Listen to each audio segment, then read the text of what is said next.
कुछ इठलाती कुछ कह जाती, ये जिंदगी ही तो है। किधर से गुजरे थे, कहाँ कहाँ भटके थे।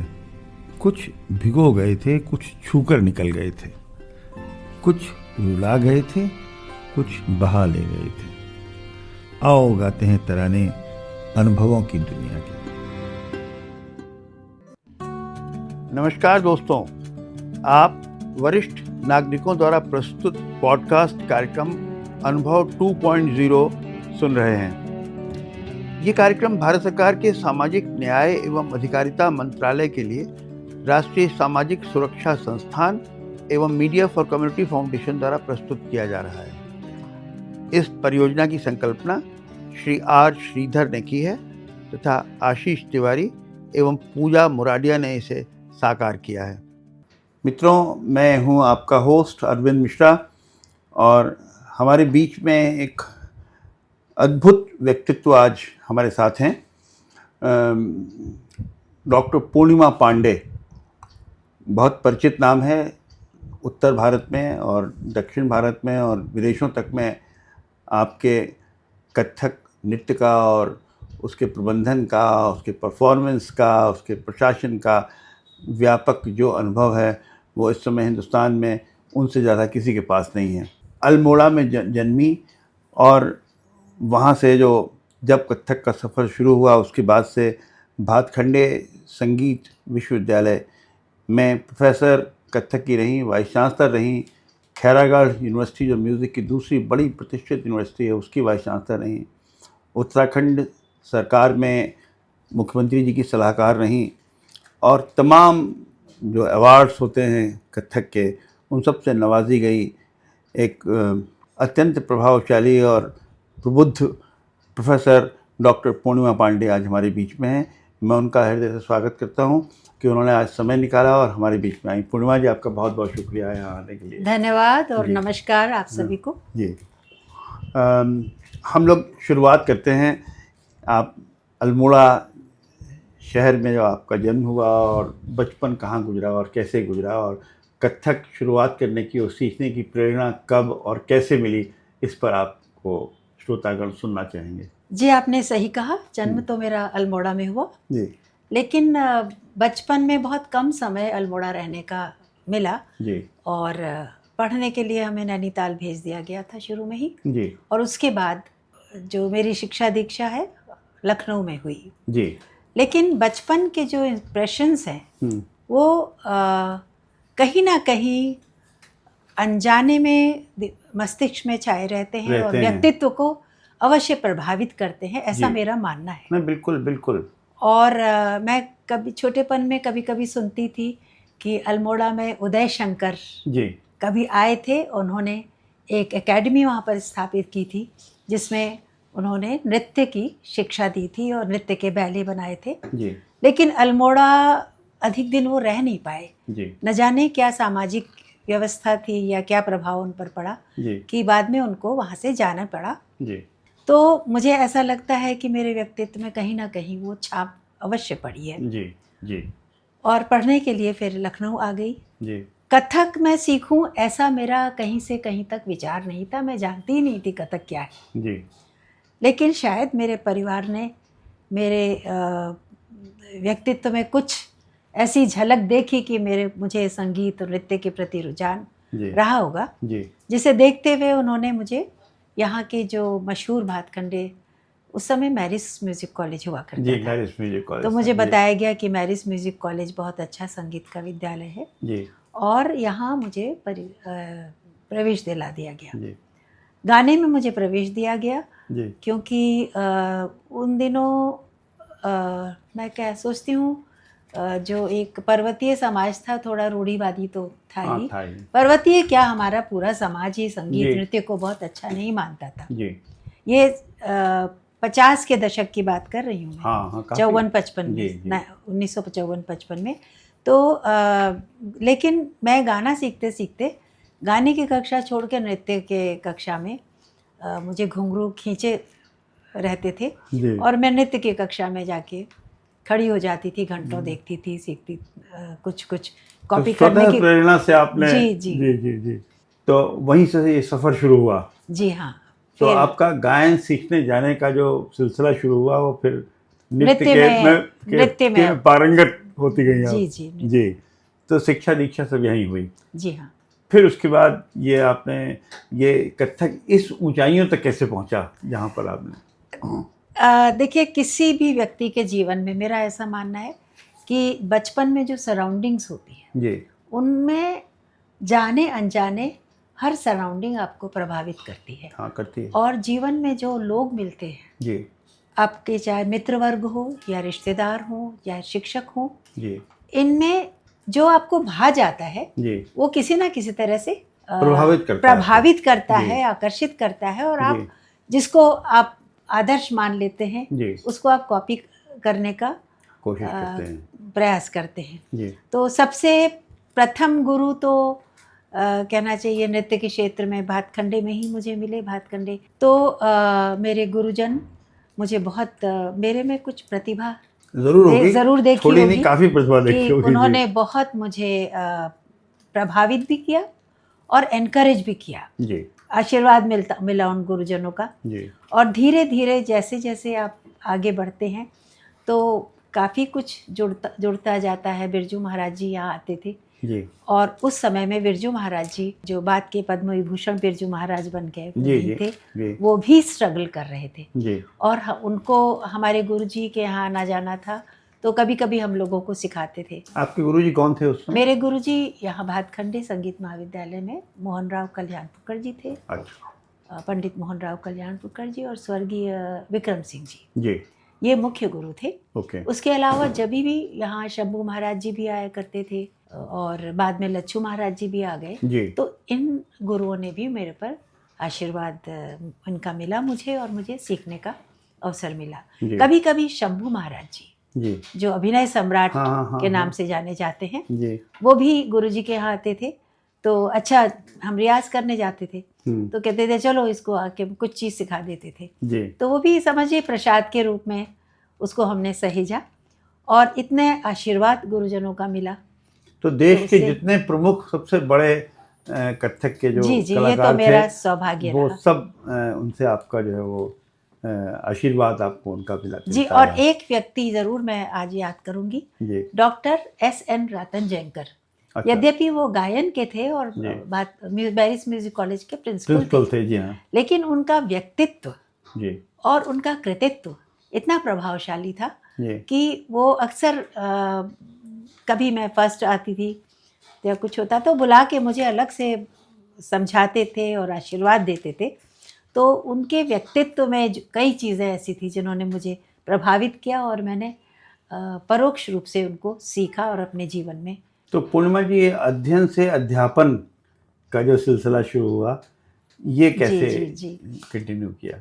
ये प्रारब्ध जी एक शब्द है। बिल्कुल सही बात है। तो प्रारब्ध तो काफ़ी कुछ आपकी दिशा आरंभ में ही निर्धारित कर देता है। जी। और शौक मुझे था जी, और हमेशा ये था कि जीवन में बच्चों के कुछ ध्येय होते हैं, तो मुझे था स्कूल टीचर बनूंगी जी। उससे अधिक मेरा कुछ सोच ही नहीं था जी, जी। और जब बनने का मौका आया तो रुझान नृत्य की तरफ इतना अधिक हो गया था तब तक कि नेशनल स्कॉलरशिप मिल चुकी थी जी, जिसकी वजह से मैं प्रथम महिला मतलब छात्रा थी जिसको उत्तर प्रदेश में ये नेशनल स्कॉलरशिप उस समय मिला जी। हमारे भातखंडे के ही एक प्रथम थे प्रेम सिंह किनोद जी, उनको मिला था। उसके बाद दूसरी महिला मैं थी यहाँ। तो वो एक नेशनल स्कॉलरशिप मिलना एक टर्निंग पॉइंट था लाइफ में। वो सबको नसीब नहीं होता था, बहुत रेयर ऑनर है। तो उसने मुझे उसको मिलने से मुझे बहुत लोगों का से प्रोत्साहन मिला। उस प्रोत्साहन से स्कूल में भी बहुत ज़्यादा, स्कूल का बहुत प्रभाव होता है जीवन में जी। तो स्कूल में हर लाल बाग स्कूल में मैं पढ़ती थी, वहाँ भी हर कार्यक्रम में मुझे मौका दिया जाता था कि कार्यक्रम में मैं अपने नृत्य की प्रस्तुति करूं। हालांकि उस समय मैं प्रस्तुति करने लायक तैयार नहीं थी, लेकिन क्योंकि पता था सबको कि कोई ये लड़की सीखती है नृत्य, तो इस तरह से छोटी छोटी बातों से प्रोत्साहन मिलता गया। और धीरे धीरे आगे बढ़ने के अवसर अपने आप मार्ग खुलते गए और दिशा मिलती गई। पूर्णिमा जी, आप बहुत हम्बल तरीके से बता रही हैं जी। मेरा सवाल इस तरह ये है जी। कि आपने जो अचीवमेंट आपके हैं अंतर्राष्ट्रीय स्तर पर किसी भी विधा में स्थापित होने का जो एक दौर होता है जी। उसमें बहुत कड़ी मेहनत, बहुत अनुशासन और बहुत प्रयास करना होता है, और वो एक व्यक्तित्व अपने आप को जो बहुत सारे और जो आपके वो डाइवर्जेंस होते हैं उनसे रोक करके उसमें निरंतर एक ये अथक प्रयास होता है, तब आप इस स्तर तक पहुंचते हैं। ये गुण कहाँ से, माता पिता, संस्कार, या क्या था, ये कैसे ये हो सका? जी हाँ, आप बिल्कुल सही कह रहे हैं जी। मैंने एक बात अभी कही कि जीवन में बहुत सारे लोग आपको प्रभावित करते हैं, बहुत सारी स्थितियाँ, परिस्थितियाँ आपको प्रभावित करती हैं, और जब आप कोई दिशा निर्धारित करते हैं प्रशस्त, तो वो दिशा में मार्ग स्वयं प्रशस्त होता जाता है। और मेरे साथ यही हुआ।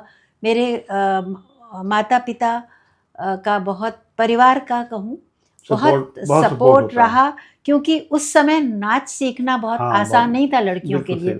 और मैं जीवन में प्रभावित हुई हूँ बहुत, साहित्य ने मुझे बहुत प्रभावित किया, साहित्यकारों से।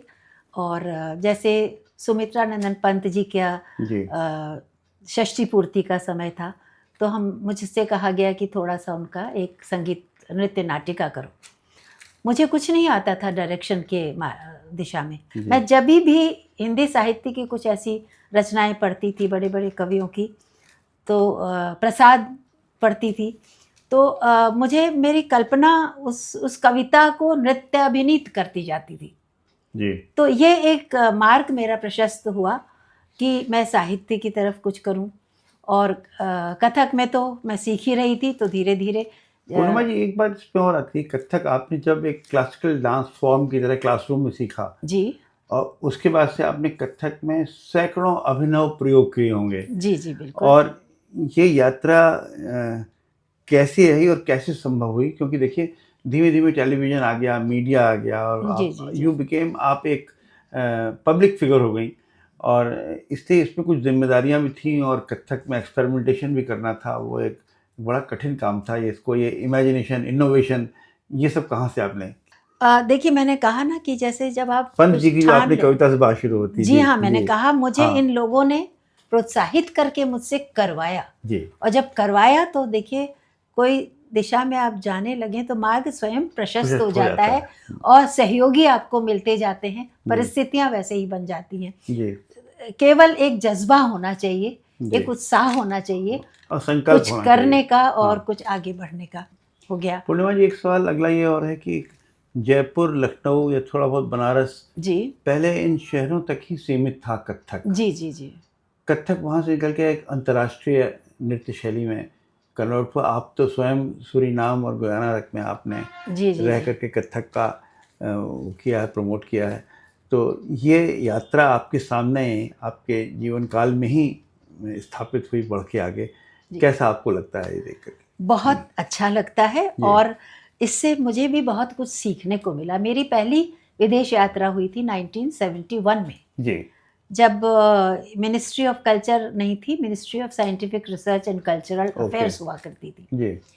तो उस मिनिस्ट्री के द्वारा मॉन्ट्रियल में एक इंटरनेशनल फेस्टिवल हो रहा था, एक्सपो के पैटर्न में जी। उसमें मुझे यहाँ से उत्तर प्रदेश से सेलेक्ट किया गया जी। और 12 आर्टिस्ट गए थे पूरे देश भर से, जिसमें कथक की केवल मैं नृत्यांगना थी जी। और बाकी 2-3 भरतनाट्यम के थे, एक सितार की लड़की थी। तो इसमें मुझे जब बाहर विदेश जाने का अवसर मिला और कार्यक्रम करने का, तो एक इंटरव्यू पहले हुआ दिल्ली में, 2 इंटरव्यू हुए, उनमें सक्सेसफुल होके जब हमें बाहर जाके अपना परफॉर्मेंस करना पड़ा, तो कई मॉन्ट्रियल में दुनिया भर के लोग आ रहे थे उस इंटरनेशनल एग्जीबिशन में, और कई लोगों ने तो पहली बार कथक देखा था जी। तो जैसे उन लोगों के लिए ये नया एक था भारत का नृत्य शैली, ऐसे मेरे लिए भी पहली बार विदेश में इस तरह से परफॉर्मेंस करने का मौका था, जिससे बहुत कुछ सीखने को भी मिला। धीरे धीरे मेरा करियर भी बढ़ता गया, बढ़ता गया जी। और काम भी बढ़ता गया और नृत्य की जो अपनी सीखने की और सिखाने की जो बातें थी उनमें भी बढ़ोतरी हुई जी। और फिर मुझे आईसीसीआर द्वारा सुरीनाम में नृत्य सिखाने के लिए भेजा गया जी। जब हम परफॉर्मेंस भी करते थे और नृत्य सिखाने के तो काम भी करते थे। सुरीनाम में भी आपने सिखाया लोगों को? जी हाँ, वहाँ सुरीनाम में बच्चे। हमारे यहाँ के जो पहले के बॉन्डेड लेबरर्स थे जी। उनकी जो पीढ़ियाँ हैं, नई दूसरी तीसरी पीढ़ियाँ, वो बहुत इच्छुक हैं भारतीय संस्कृति को अपनाने में और वो भारतीय संस्कृति आपको वहाँ छोटा भारत दिखाई देगा अगर आप जाएंगे। ओके। तो उन लोगों को सिखाने में बहुत आनंद आया। पूर्णिमा जी, आप अब 78 वर्ष की हो गई हैं। जी जी जी। आपने अपनी ज़िंदगी में 10-15 हज़ार बच्चियों को प्रेरणा दी होगी और कई उसमें कलाकार भी होंगे, शायद अधिक। तो ये जो एक पूरी एक क्रॉप है जी, जो कर दी है और जिनके साथ उनके जीवन का एक अभिन्न अंग कथक आपने बना दिया है, ये एक जिम्मेदारी है, संतोष है, खुशी है, जीवन का मकसद आप पूरा मानती हैं। कैसा लगता है इस समय आपको? जी, बहुत थोड़ी खुशी नहीं है, ये बहुत बड़ी खुशी है जी। क्योंकि कभी कभी क्या होता है, कहीं मैं अचानक जा रही हूँ, फ्लाइट में कोई मिल जाता है, गुरुजी, हाँ, आर यू पूर्णिमा पांडे? हाँ। तो बहुत खुशी होती है कि ये कौन है, क्या है, बताता है मैं तुम आप भूल गई मुझे यहाँ सिखाया था आपने। तो इस तरह से जब विद्यार्थी मिलते हैं और कुछ विद्यार्थी तो ऐसे हैं जो आज भी टच में हैं और बहुत अच्छा काम कर रहे हैं। कई विद्यार्थी अमेरिका में सिखा रहे हैं, कुछ रशिया में हैं, कुछ रेगुलर क्लासेस चल रहे हैं वहाँ पर। जी हाँ, अपनी विद्यालय खोल लिए हैं। पूर्णिमा जी, हम लोग का समय समाप्त हो रहा है। आपसे एक बहुत ज़रूरी बात और छूट गई है। आपके अक्सर महिलाएं, बच्चियां जब होती हैं 18, 20, 25 साल की उम्र तक, तब तक वो कथक सीखती रहती हैं। उसके बाद कथक और संगीत की यात्रा पारिवारिक दायित्व के तले जी खत्म हो जाती है। बिल्कुल। और फिर अक्सर उनको ज़िंदगी में कभी कभी अफसोस होता है कि ये यात्रा ही बीच में अटक गई। तो जो महिलाएं कार्यक्रम हमारे सीनियर सिटीजन्स के लिए ख़ास तौर से बनते हैं जी, तो जो महिलाएं, क्या उनमें कोई आप आशा की किरण डालना चाहेंगी कि अगर वो 55 साल की, 60 साल की हो गई तो वह पुनः कथक शुरू कर सकती हैं? या आपको ऐसा संभव है? बिल्कुल बहुत संभव है जी। क्योंकि जो आप बात कह रहे हैं ना, मुझे अभी हाल ही में 2-3 लड़कियां ऐसी मिली जिन्होंने बनस्थली में कभी मुझसे नृत्य सीखा था। और अब वो उसके बाद परिवार में अपना दायित्व निभा रही हैं जी। और फिर मुझे मिली और तब बोली हम फिर से शुरू करना चाहते हैं, देख के शुरू कर। देख के वो बोली हम, और उन्होंने आना शुरू किया और अभी वो कभी कभी आती हैं। जो यहाँ एक दो लड़कियां लखनऊ में हैं। तो ये आपका मैसेज है सब लोगों के लिए कि भाई जो लोग कथक सीखे हुए हैं, भूल गए हैं संगीत की कोई भी विधा, जी बिल्कुल, है ना, बिल्कुल। तो, और ये स्वांतः सुखाए करें या परांतः सुखाए करें, ये जीवन में आपको सुख ही देगा और शांति ही देगा। क्योंकि मुझे पूरा विश्वास है कि जब भी कुछ अड़चन आती है तो आपका संगीत, नृत्य आपको इतना साथ देता है कि बड़ी बड़ी मुसीबतों से आप लड़ सकते हैं। जी, कई लोग उसको थेरेपी की तरह मान रहे हैं और स्वास्थ्य के लिए तो बहुत, नृत्य करना एक बहुत कमाल की बात है ये, और इसका थेरेपेटिक मेंटल हेल्थ पर भी असर पड़ता है। जी हाँ, बहुत ज़्यादा। तो वृद्धजनों और वृद्ध महिलाओं के लिए पूर्णिमा जी का संदेश कि नृत्य के किसी भी फॉर्म को कथक की प्लेटफॉर्म से वो कह रही हैं, तो इसको शुरू करिए, स्वस्थ रहिए और शांत चित्त रहिए। धन्यवाद। नमस्कार, धन्यवाद बहुत बहुत। दोस्तों, आप लखनऊ की संस्था पीपल्स इनिशिएटिव के पॉडकास्ट कार्यक्रम अनुभव 2 को सुन रहे थे। वरिष्ठ नागरिकों की सुविधा के लिए भारत सरकार की हेल्पलाइन नंबर 14567 पर आप प्रातः 8 बजे से रात्रि 8 बजे तक वरिष्ठ नागरिकों की किसी भी समस्या पर सहायता प्राप्त कर सकते हैं। Thank you and have a good day.